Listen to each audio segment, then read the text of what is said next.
Welcome to the NFL Coast to Coast podcast brought to you by lineups.com. Nate and Josh coming to you with the first weekend of playoff action here. We're taking a look at the Saturday games in this one. So we will be bringing you some player props. We got 6 of them, as always, 3 each. So Nate, let's just get right into it. We are talking about a very anticipated first round matchup here with the division rivals. You're talking about Jayden Reed over on the receiving yards.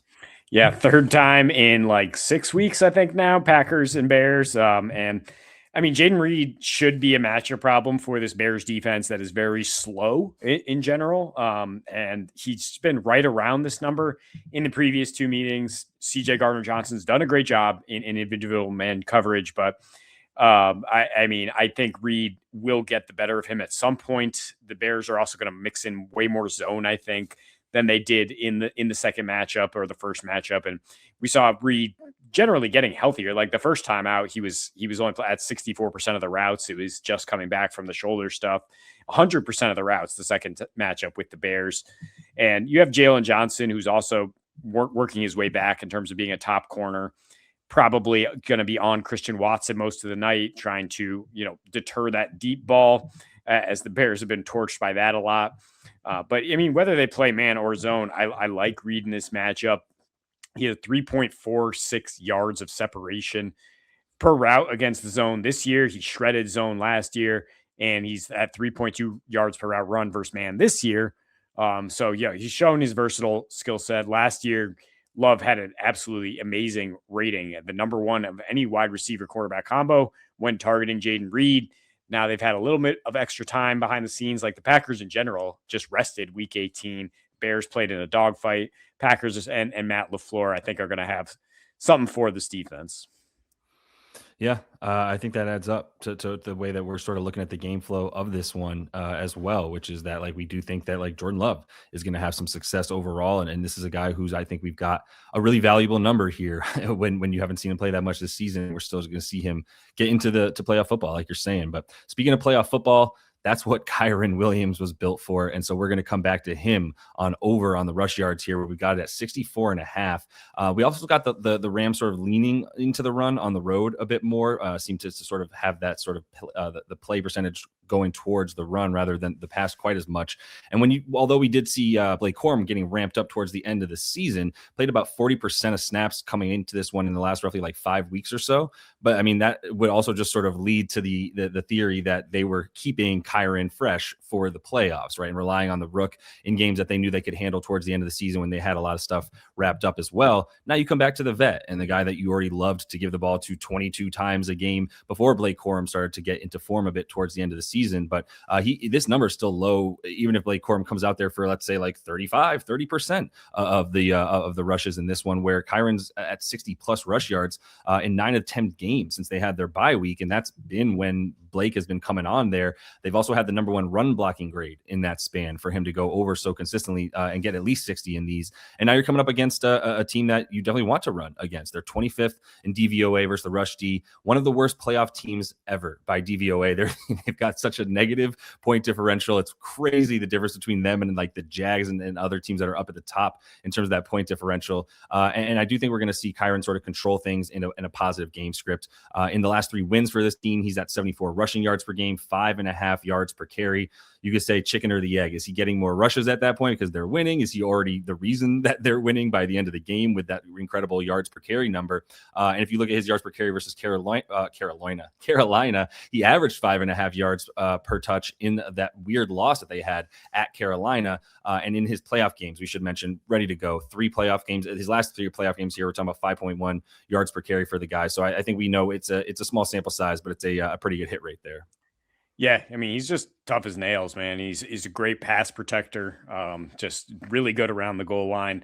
I would expect Sean McVay to lean on him more than Corum in this spot. And I mean, yeah, the Panthers have 2 really good corners, so it's going to be a fascinating matchup with them on Puka and Devontae Adams, who we'll see how healthy he is. That just makes you think the Rams might lean in more into the run in that sense. And look, Rico Dowdle had a nice moment in the sun earlier this season, but he has not been good lately. And that the Rams have been very good against power backs. So I'm willing to fade him. and think about fading Chuba Hubbard as well, who had a huge spike game when these teams played 5 weeks ago. We'll see if that was more of a fluke, but just going through the game log, like Twitchy or RBs have done a lot better against this Rams squad. Like look at like the Seattle playing them twice. Zach Charbonnet, nothing twice. Kenneth Walker though going off, getting to the edge. Tyler Algiel, David Montgomery, nothing. Jahmyr Gibbs, of course, nothing as well because their run offensive line can't do anything. But look, in this situation, Dowdle is down to 52 of 55 running backs in PFF grade. He had a 33 PFF grade in week 18. So he's just not getting much done himself. The Panthers he hasn't gone over this number in 4 straight. And the Panthers have started to give Chuba more and more work since that Rams spike game. Chuba is 25 snaps per game. Dowdle's only up at 28 and a half. And if you're worried about the receiving, like last time he caught 2 balls for 21 yards against the Rams, helped him get over this number. He had 5 routes in that game. So that is not reliable to say like he's going to catch 2 for 21 on 5 routes. He's not a good receiver. The Rams are going to be, this defensive line is so good and so athletic. It's just doubtful that they let this guy who's the biggest threat, really burn them because I don't think they're that scared of Bryce Young either. Yeah, no, that makes sense. I definitely don't think that they're scared of Bryce Young. I think they're ready for Bryce Young. So I'm going to get right into that because it's definitely correlated because part of the cap here for Bryce and why we like him to go under here on the under on not getting interceptions, over on the interceptions here, over on the negative stats is because we do expect him to have to throw. And that's a little bit, a lot of these bets are correlated to a game flow that would lead to the Rams being up and being able to rely on the run game, coming out hot, especially so that they can rely on that run game, trying to get like some first drive scores and stuff like that. And then that leads to Bryce Young having to force throws, having to at least throw and being forced to do that because he can't necessarily rely on his run game. And we know we see good Bryce and we see bad Bryce, and we still get bad Bryce sometimes. And we've been getting a lot of good Bryce. And even with good Bryce against Tampa Bay last week, he tossed an INT. So any kind of Bryce is still very, very good odds to throw a pick. And I do think we're going to expect that trailing game share. It's not just like we're all saying, well, we like the Rams because they're favored by 10.5 points. And so we listen to the market going like, well, yeah, that's blowout territory for sure. So you can bank on some of that negative game script for this squad, which has an elite interior pressure coming out at all times, in addition to the coverage that they're going to be seeing with a lot of zone that's going to put pressure on Bryce while being able to play zone. So you're going to have eyes on the quarterback and a guy who's probably going to be under the fourth in pressure rate here for the Rams. So we're talking about a defense that doesn't necessarily need to blitz. They have the second lowest blitz rate, but they're still getting pressure. And that just leaves guys in the secondary to be able to just zone in on Bryce and be able to sort of get their eyes on him. So I don't know if we're going to see him with the arm strength that he's not necessarily renowned for, able to throw into those tight windows. And I think one pick in this one in his first playoff start, as predictable as it might seem, you still love the interception for this one.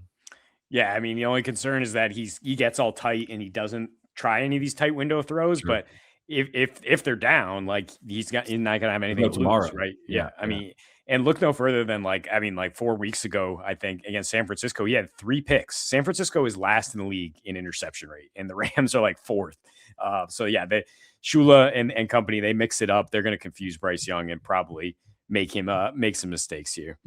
Caleb Williams over 18.5 completions. And his yardage line is pretty low. It's at like 205 as well. But I think we've seen a trend where Caleb, early in the season was taking these home run shots. Most of his career, he's trying to scramble around, make the home run play. And so he's not getting a lot of completions and he's boom bust on the passes. And Ben Johnson's kind of coached that out of him to a degree. And so he's gone 32 plus attempts in 10 of his last 11, throwing the ball away a lot, and 19 plus completions in 5 of his last 7. The exception being when they absolutely crushed the Browns. So he didn't have to throw. And the Eagles, probably the best pass defense in the league for my money. That Packers pass defense is pretty good. But without Micah Parsons, they're just not getting much pressure. They're also the 7th highest zone rate. And the Browns and Eagles played a ton of man-to-man coverage, and the Bears receivers are going to have much more success against zone. You're also going to see like easier throws underneath against zone to the running backs, to Colston Loveland and DJ Moore. And that's the stuff that Johnson's going to scheme up to make it easy for Caleb here in his first start. And there's also the factor that the Packers were just absolutely embarrassed in the run game 2 weeks ago by King Henry. So maybe they have to stack the box a little bit, right? Maybe we know the Bears are going to run things through the run game, and they're going to have to counter that if the Packers do stack the box with some quick hitter throws. Yeah, it makes complete sense. And I mean the deep ball might not be quite as prevalent either. So I think the idea that he's going to be able to rely on some easier throws, like you said, I think it makes complete sense as well. For a guy like Caleb, like, yeah, you gotta let it loose. So I think on the other side that we can depend on Jordan Love pretty seamlessly too. I think like the 220.5 pass yards still seems pretty fair for an over in this one. The Bears just really can't generate pressure on him. So if they're not really going to bring too much on him, then he's going to look pretty good. He's fourth in the league in completion percentage when he does have a clean pocket. He's also number one in EPA per play there versus man coverage, which we're going to see a ton of as well from the Bears. They run that at the 8th highest rate, and we should see some explosive plays with a bigger arsenal of wide receivers than Jordan Love might have been used to this season. And the Bears do give up the second highest explosive play percentage. So there's going to be some opportunities. Guys like Seawat, he averaged, I should say, 9.4 yards per attempt in that game in Week 14 versus Chicago. And was having a pretty good look there in Week 17 before he got concussed and then didn't come back in that one just a few weeks ago. And while we do see Josh Jacobs listed as healthy in this one, we just don't trust that run game nearly as much. I think this is a great opportunity for Love to be able to get those yards. I think 230 or so is a pretty fair projection for him. Yeah, I mean, it's key that he got knocked out, and then Malik Willis just absolutely lit this defense up, Yeah. which just tells you have a coaching edge, right? You have guys who are beating this man coverage, and Matt LaFleur scheming things up. Yeah, and I don't know, man. I mean, as much as Caleb has gone underneath a lot, Jordan Love is like the A-dot king in terms of just pushing the ball down the field. There is some weather in this game, but I think he has a strong enough arm to like cut through the wind. He's obviously used to that playing in Green Bay and in this division. So I think we lean on him having the more passing yards in this game. Yep, absolutely agree with that one. So going to be a fun Saturday. We are going to be back with Sunday as well. We'll be here with an episode that we're going to get into here on Friday for the weekend. So make sure you are checking that one out. Make sure you're subscribed to the channel because we are coming back with that playoff action for you. So until we see you next, happy betting.